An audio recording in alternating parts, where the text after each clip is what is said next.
जब बीपीएससी की बारी आती है तो पेपर लीक हो जाता है। अब मुख्यमंत्री जी टायर्ड हो चुके हैं और उनके अधिकारी जो है रिटायर्ड हैं।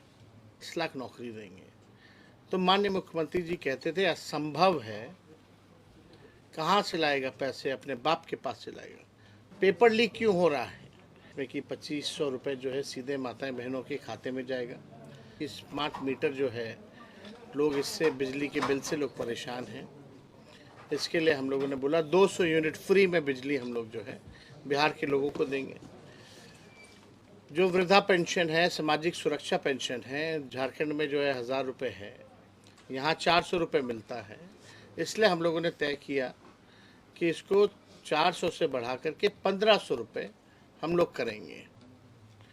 रिटायर्ड अधिकारी और टायर्ड मुख्यमंत्री से बिहार अब चलने वाला नहीं। चरण हमारे कार्यकर्ता दर्शन सा संवाद कार्यक्रम का चल रहा है और जितने भी सीमांचल के इलाके हैं, कोसी के ज़िले हैं, हर जगह हम लोग जाकर के अपने जो ग्राउंड ग्रास रूट पे ग्राउंड पे जो हमारे वर्कर हैं, चाहे बूथ स्तर के हों, पंचायत स्तर के हों, जिला स्तर के हों, प्रखंड स्तर के हों, जिला स्तर के हों, सभी कार्यकर्ताओं से हमारा संवाद चल रहा है। पार्टी को संगठनात्मक तौर पे कैसे मजबूत किया जाए, उसका विस्तार कैसे किया जाए और जो सलाह हमारे कार्यकर्ता देना चाहते हैं या उनके ब्लॉक में, उनके विधानसभा में जो समस्याएं हैं उससे ये लोग अवगत कराते हैं।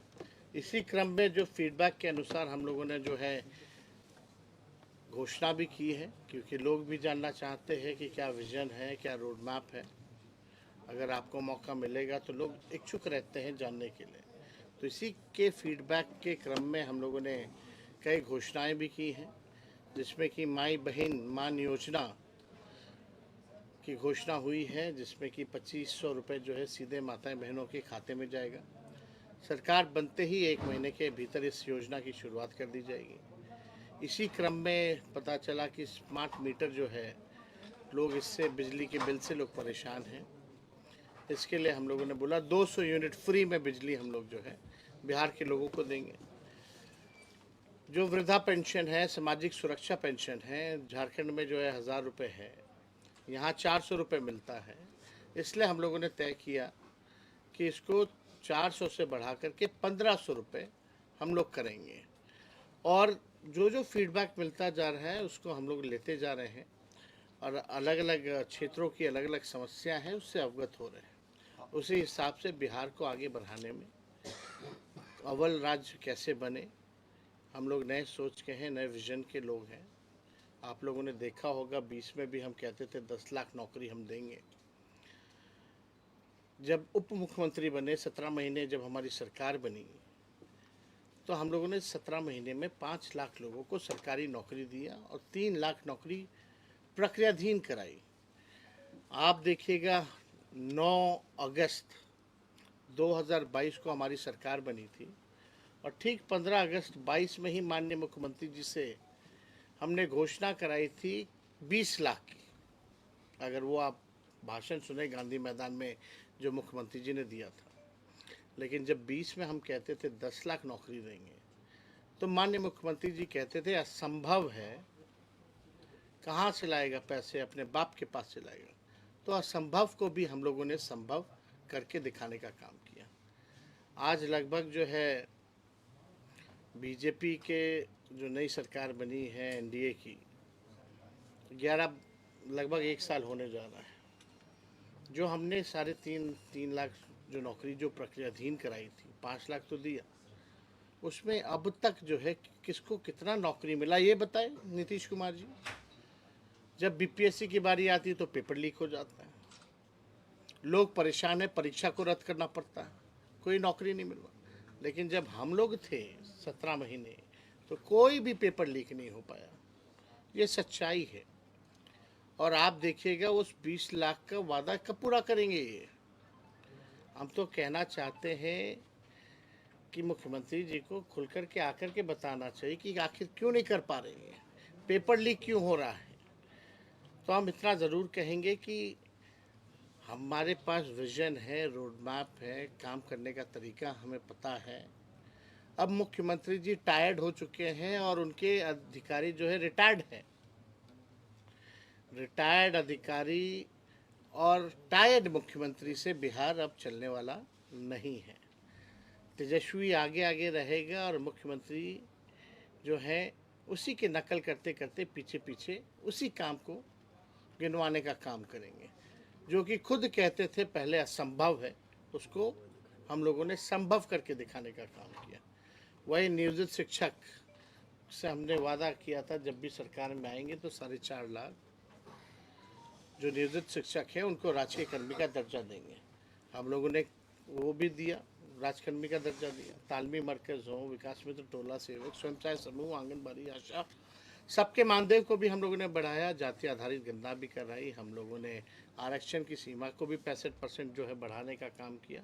EWS 10% एज इट इज़ रख के टोटल आरक्षण 75%। तो देखिए, जहाँ तक नौकरी का सवाल है, सबसे बड़ा बिहार में जो है बेरोजगारी बड़ी है। अगर आप नीति आयोग का रिपोर्ट देखें, महंगाई है, यहाँ पलायन बहुत ज़्यादा है, आप देखिएगा गरीबी बहुत ज़्यादा है। इस पे कोई जो है चर्चा नहीं कर रही है लोग, लेकिन किसी भी कीमत पर जो है ये थके हुए मुख्यमंत्री से जितने रिटायर्ड अधिकारी हैं ये लोग पीछे पीछे रहेंगे और इनसे हम लोग काम करवा करके रहेंगे।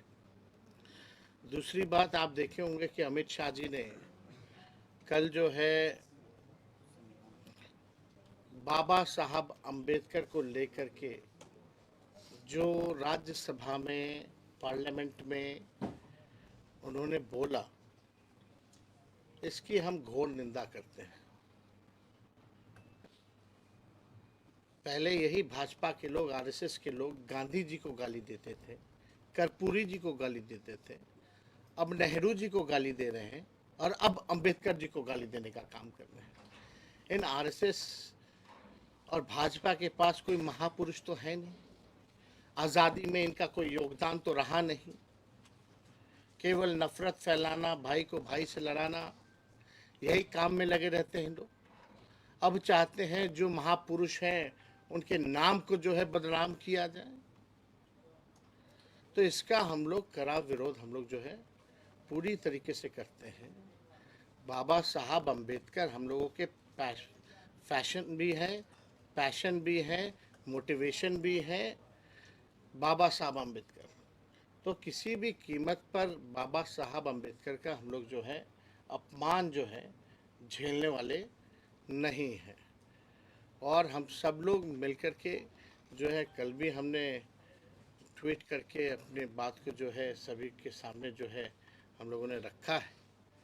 तो भाजपा के लोगों की मानसिकता ये दिखाती है। कल जब अमित शाह जब बोल रहे थे तो उनका बॉडी लैंग्वेज देखिए और भाषा देखिए कि किस प्रकार से बाबा साहब अम्बेडकर को लेकर के उन्होंने वक्तव्य दिया। उन 17 सेकंड में ही बातें स्पष्ट हो जाती हैं कि इन लोगों की मानसिकता क्या है। हम लोग तो कई बार कहते रहे ये लोग संविधान विरोधी लोग हैं। ये पूरी तरीके से ये लोग बाबा साहब अम्बेडकर का जो है नाम को बदनाम करना चाहते हैं, जैसे कि इन लोगों की कोशिश रही है पूर्व में, गांधी जी हों, कर्पूरी जी हों, नेहरू जी हों, इनको नाम को बदनाम करने की। तो हम लोग यहाँ आज अररिया आए हैं और यहाँ संवाद होगा लोगों से, और मुझे पूरा भरोसा है कि जो कमी होगी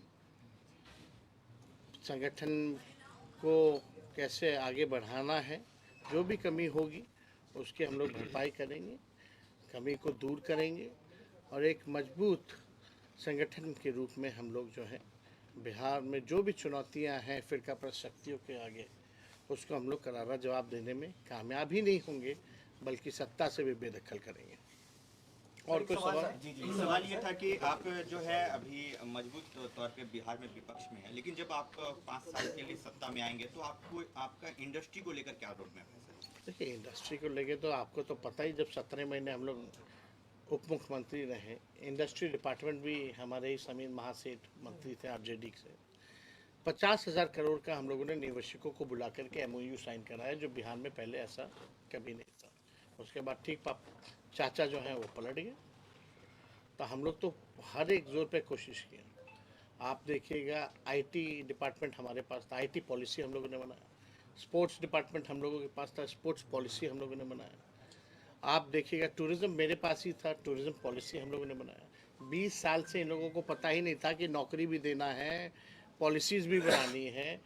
आईटी पॉलिसी से लेके टूरिज़्म पॉलिसी, स्पोर्ट्स पॉलिसी तो ऐसी बनी है कि जो देश के लिए, बिहार के लिए मेडल जो जीत के ला रहे हैं, उनको भी हम लोगों ने डीएसपी रैंक तक का जो है हम लोगों ने नौकरी का प्रावधान ही नहीं किया, बल्कि ऐसे 73 खिलाड़ियों को हम लोगों ने अपने हाथों से नियुक्ति पत्र वितरण किया। तो जो पढ़ा लिखा उसको भी नौकरी, जो खेला, जो मेडल लाया उसको भी हम लोगों ने नौकरी देने का काम किया। और ख़ास तौर पे जो सीमांचल का जो इलाका है, गरीब इलाका है, हमेशा से जो है यहाँ की मौजूदा सरकार ने जो है नेगलेक्ट करने का काम किया है। अभी पिछले बार ही जब बाढ़ आई थी तो केंद्र सरकार ने क्या मदद की? कहते हैं डबल इंजन की सरकार है, लेकिन कोई पैकेज अगर दिया हो बाढ़ को लेकर के या सीमांचल के विकास को लेकर के, तो उन्होंने कुछ भी नहीं कहा। ये हम लोगों के एजेंडे में ये भी है कि सीमांचल के विकास के लिए जब हम लोगों की सरकार बनेगी तो एक डेवलपमेंट अथॉरिटी का हम लोग जो है गठन करेंगे, ताकि सीमांचल के विकास और प्रगति में गति बढ़े, यहाँ के लोग तरक्की करें और सीमांचल का इलाका जो है आगे बढ़े। क्योंकि इस एरिया से ज़्यादातर हम लोग देखते भी हैं पलायन भी बहुत ज़्यादा है, गरीबी है, बेरोज़गारी है। तो इन मसलों पर जो है हम लोग जो है सीमांचल को लेकर के हम लोग काम करेंगे। और जैसा अभी जो ग्राउंड रूट के जो हमारे वर्कर हैं, जैसा फीडबैक मिलेगा उसके अनुसार, क्योंकि सारे ब्लॉक कोई ऐसा पंचायत नहीं है जिसके लोग ना आए हों, तो सभी जानकारी इकट्ठा करके उस हिसाब से हम लोग आगे बढ़े। सर एक सवाल है कि 2024 का जो लोकसभा इलेक्शन हुआ, शाहनवाज जी बगल में बैठे हैं, बहुत क्लोज फाइट हुआ, आप हारने का कारण क्या समझते हैं? देखिए, अब इसका विश्लेषण तो हम लोग इंटरनली हम लोग कर ही चुके हैं, लेकिन बहुत ही कम मार्जिन से जो है यहाँ हार हुई है। और इसको देखते हुए हम लोग जो है कदम भी उठा रहे हैं, लेकिन हमको नहीं लगता कि इस चीज़ों को जो है सार्वजनिक करने की ज़रूरत है। हमें कारण पता है और उस हिसाब से हम लोग जो है आगे बढ़ रहे हैं। वन नेशन वन इलेक्शन पे आपकी पार्टी का क्या स्टैंड है? नहीं, हम लोग तो स्पष्ट कर चुके हैं। जितना देखिए, अगेंस्ट द कॉन्स्टिट्यूशन, जो संवैधानिक जो हमारा जो ढांचा है, इसके विरोध में है ये। और कहीं से भी जो है ये भाजपा के लोग जो हैं अभी बात कर रहे हैं वन नेशन वन इलेक्शन, कल बात करेंगे वन नेशन वन पार्टी, परसों बात करेंगे वन नेशन वन लीडर। ये तो आरएसएस के एजेंडे पे चल रहा है, संविधान को तो मानना ही नहीं चाहता। इससे जितने क्षेत्रीय दलों के जो मुद्दे हैं वो ख़त्म हो जाएंगे। अभी मान लीजिए अलग अलग राज्यों में चल रहा, तो उस क्षेत्र के इशू पे चल रहा है, उन राज्यों के इश्यूज़ पे जो है वो चुनाव हो रहा है। और इलेक्शन कमीशन तो टीटीएम है मोदी जी का, ताबड़तोड़ तेल मालिश करने वाला, जो बाई इलेक्शन एक साथ नहीं करा सकता, जो 4-5 राज्यों का चुनाव एक साथ नहीं करा सकता, उससे क्या उम्मीद रखी जाए। और आप लोग तो सब लोग जान रहे हैं, बिहार का जब चुनाव होता है तो एक लौता राज्य होता है जहाँ चुनाव हो रहा होता है पूरे देश में, मुल्क में, वहाँ एक फेज में ये चुनाव नहीं करा सकते हैं। तो इनसे कोई उम्मीद नहीं रखी जा सकती। इसका हम लोगों ने विरोध किया है। सर आप जो हैं जो जातीय जनगणना है उसके पुरजोर समर्थक हैं सर। मैं आपसे जानना चाहूँगा कि सीट बंटवारे को लेकर के भी क्या जिसकी जितनी हिस्सेदारी, जितनी भागीदारी पर बातचीत होगी सर? देखिए, एकदम होना चाहिए। समाज में सोशल इक्वेशन के हिसाब से टिकट डिस्ट्रीब्यूशन हो, और उसके साथ साथ कोई भी पार्टी चाहती है विनेबल कैंडिडेट हो। Winnability factor is more important. तो हम लोग तो सब लोगों को साथ लेकर के चलना चाहते हैं, और हम लोगों की कोशिश है कि सभी लोगों को हम लोग जो है मौका दें। और शुरू से ही हम लोगों ने कहा है ये A to Z की पार्टी है, सभी लोगों को मौका मिलेगा। सर आप मुस्लिम बाहुल इलाके में हैं, पिछले बार MIM बहुत अच्छा परफॉर्मेंस की थी, इस बार आप उसको कितना बड़ा चैलेंज मानते हैं? देखिए, इसमें हमको कोई टिप्पा टिप्पणी नहीं करना है। सबका पार्टी है, सबका अधिकार है चुनाव लड़ने का।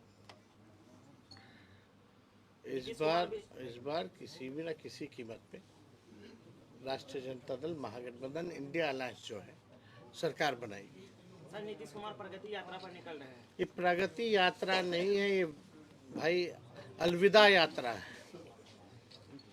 पिछले चुनाव में न माननीय मुख्यमंत्री हाथ जोड़ करके कह रहे थे पूर्णिया में कि मेरा आखिरी चुनाव है। अभी लोग जान रहे हैं कि भाजपा वाले तो सहने वाले हैं नहीं इनको, अब इनके दिन पूरे हो गए। तो अब आखिरी जो इनका अलविदा यात्रा है, अब अलविदा यात्रा पे निकल रहे हैं। लेकिन अलविदा यात्रा पे निकल रहे हैं तो 2 अरब 25 करोड़ 78 लाख रुपए खर्च करके जा रहे हैं। आप बताओ, अपनी जनता मालिकों से मिलने के लिए, संवाद करने के लिए कोई मुख्यमंत्री को इसकी आवश्यकता क्यों है? ये अधिकारियों की लूट की छूट है।